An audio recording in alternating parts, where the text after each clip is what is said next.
Até que ponto pode a cor da pele ditar o valor de uma ideia? Ou o peso de um apelido abafar a voz do talento? Amara Oliveira carregava estas perguntas não ditas nos ombros, tão pesadas quanto a mochila gasta onde guardava os seus sonhos em forma de cadernos de esboços. Lisboa, com a sua luz outonal a dourar as fachadas pombalinas da Faculdade de Belas Artes, parecia um palco grandioso para dramas silenciosos. Amara, 23 anos, cabelo afro, desafiando a gravidade em tranças que eram, em si, pequenas esculturas, sentia-se uma nota dissonante naquela sinfonia de privilégio.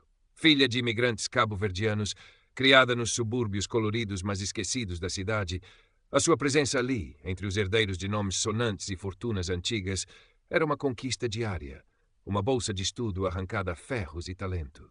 O seu olhar, de um castanho escuro quase negro, absorvia tudo. A pátina do tempo nos corredores de mármore, a arrogância disfarçada de erudição em alguns olhares, a solidão que por vezes a assaltava nos vastos ateliês onde o cheiro a tinta e terebentina se misturava com uma competitividade rarefeita. O seu talento era inegável, uma extensão da sua alma sensível. Nos seus desenhos, a linha era precisa, a sombra carregada de emoção. Retratos, paisagens urbanas da sua Lisboa menos turística, fragmentos de memórias da terra dos pais, tudo ganhava vida sob os seus dedos. O seu objetivo, para além do diploma, era simples: encontrar um lugar onde a sua arte pudesse respirar, onde a sua voz não precisasse de pedir licença. O professor Dr. Lourenço Valadares era uma instituição dentro da instituição. 50 e muitos anos, cabelo prateado impecavelmente penteado para trás, fatos de corte irrepreensível que pareciam moldados ao seu corpo. Os seus óculos de aro fino pousavam sobre um nariz aquilino, conferindo-lhe um ar de intelectual que intimidava e fascinava. Era o titular da cadeira de História da Arte Contemporânea, uma figura cujo parecer podia abrir ou fechar portas no restrito mundo artístico lisboeta. A sua reputação era feita de publicações aclamadas e curadorias de exposições de renome, mas também de sussurros sobre uma vaidade desmedida e um apreço seletivo pelo mérito alheio. Amara, como todos os finalistas, dependia da sua avaliação para o projeto final. As primeiras interações foram marcadas por uma cortesia fria. Valadares folheou os seus esboços iniciais com um ar de quem manuseia curiosidades exóticas. Interessante esta sua perspectiva, comentara ele, a palavra sua carregada de uma condescendência que a fizera encolher-se por dentro, uma certa crueza que pode ser trabalhada.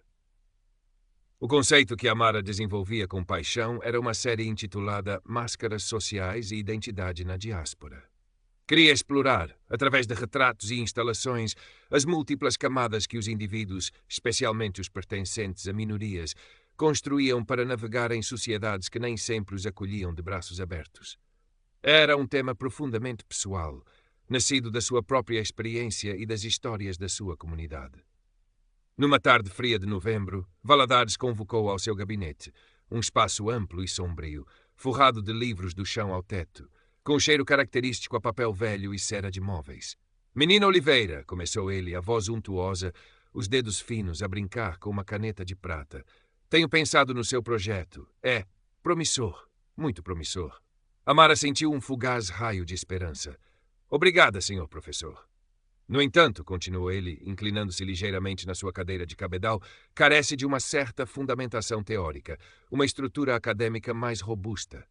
Ele fez uma pausa, os seus olhos claros fixos nos dela, avaliadores. Eu próprio estou a desenvolver uma investigação sobre as personas pós-coloniais na arte contemporânea, um artigo para uma revista internacional de prestígio. Outra pausa. Talvez pudéssemos encontrar sinergias, uma colaboração. A sua intuição artística, aliada à minha experiência teórica, poderia resultar em algo notável, para ambos, claro. A oferta pairou no ar, pesada, ambígua. Amara sentiu um arrepio. As palavras eram cuidadosamente escolhidas, mas a implicação era clara. Ele queria a sua ideia, o cerne do seu trabalho, para abrilhantar o nome dele. Em troca, receberia uma boa nota, talvez uma menção no rodapé de um artigo que mal refletiria a sua autoria.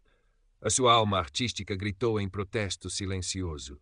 Reuniu a coragem que tantas vezes lhe faltava nas interações sociais. Agradeço a sua consideração, senhor professor, mas este projeto é muito pessoal. Gostaria de o desenvolver com a minha própria voz, com os meus próprios erros e acertos. A sua voz tremeu um pouco, mas manteve-se firme. O sorriso polido de Valadares vacilou por uma fração de segundo, substituído por um brilho gélido no olhar. Como entender, menina Oliveira? Apenas uma sugestão para potenciar o seu trabalho. Levantou-se, indicando que a audiência terminara. Mas lembre-se que a originalidade sem orientação pode ser um caminho perigoso. A retaliação não tardou, subtil mas corrosiva. Nas aulas, as suas intervenções eram ignoradas ou recebiam comentários cortantes. Uma visão um tanto simplista, não acha, menina Oliveira? Ou falta-lhe a profundidade analítica que se espera a este nível? Os seus colegas, pressentindo a mudança dos ventos, começaram a evitá-la, temendo a associação. O isolamento académico era uma forma de asfixia lenta.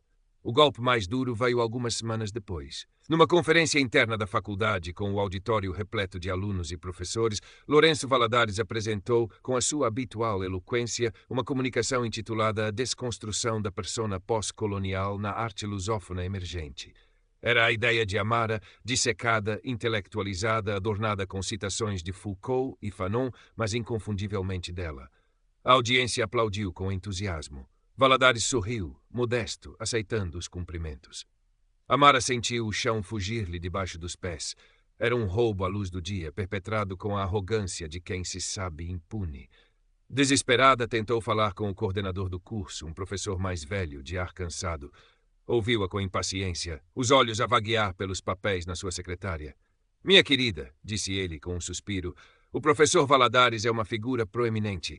Tem certeza de que não se trata de uma má interpretação sua? Um excesso de sensibilidade? Sabe, as coisas acontecem, ideias andam no ar. O meu conselho é que não crie problemas. Concentre-se no seu trabalho. Amara saiu do gabinete com o sabor amargo da injustiça na boca.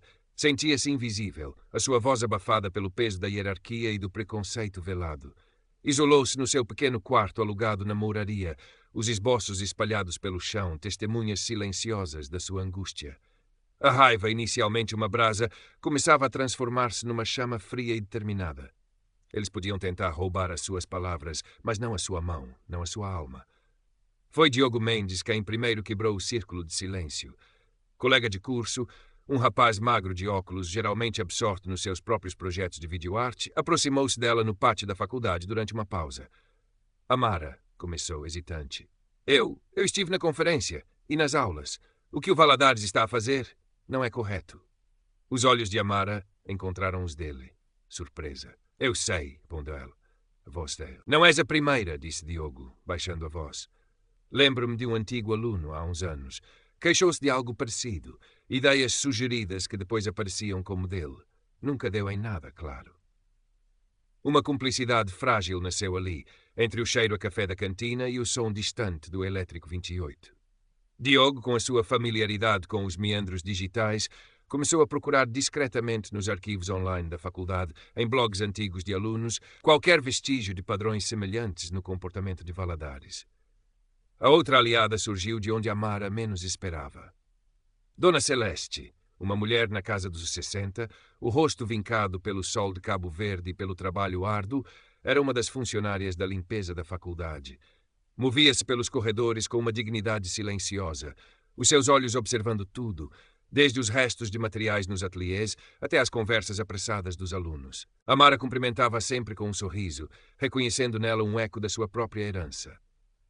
Um dia, enquanto Amara desenhava febrilmente num banco do jardim da faculdade, tentando exorcizar os seus demônios no papel, Dona Celeste aproximou-se. Menina, disse ela, a voz suave mas firme, vejo-a triste. Amara hesitou, mas depois, num impulso, desabafou a sua história, a frustração, a sensação de impotência. Dona Celeste ouviu atentamente, os seus olhos sábios pousados em Amara. Quando esta terminou, ficou em silêncio por um momento. Depois tirou do bolso do avental um pequeno maço de papéis amarrotados, presos por um elástico. Eu limpo o gabinete do doutor, disse ela, estendendo os papéis a Amara. Às vezes o lixo dos ricos conta mais histórias que os seus livros. Eram rascunhos, anotações apressadas na caligrafia elegante de Valadares.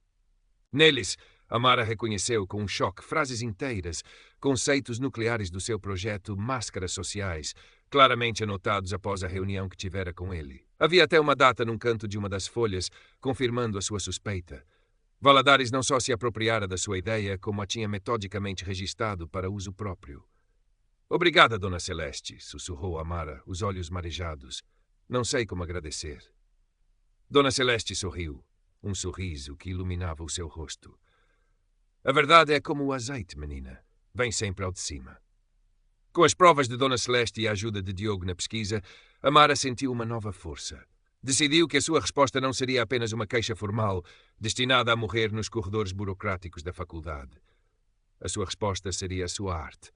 Começou a trabalhar secretamente numa nova série de obras, uma resposta direta e visceral à apropriação de Valadares.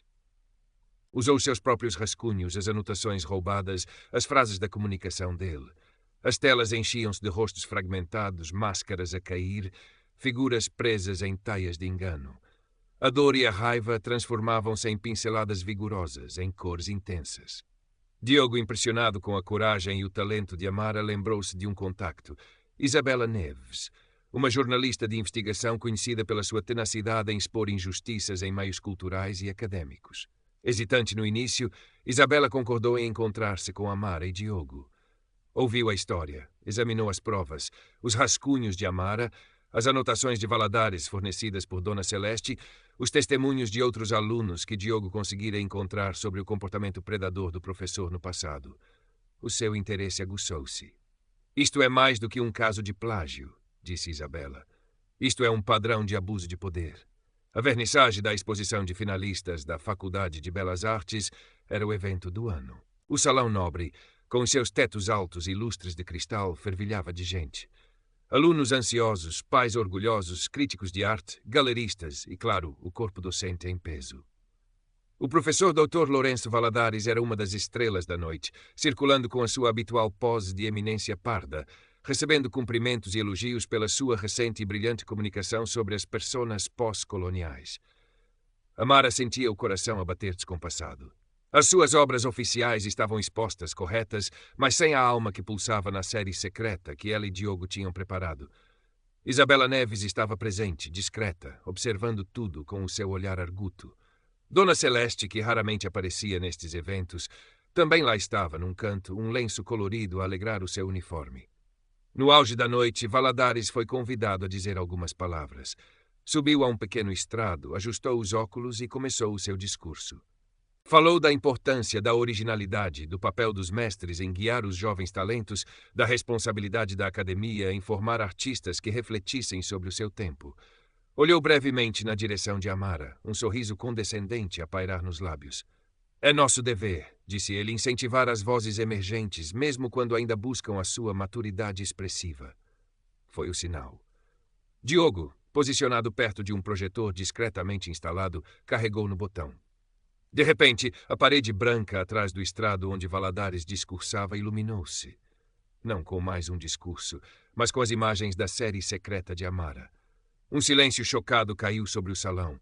As pinturas e colagens digitais eram brutais na sua honestidade.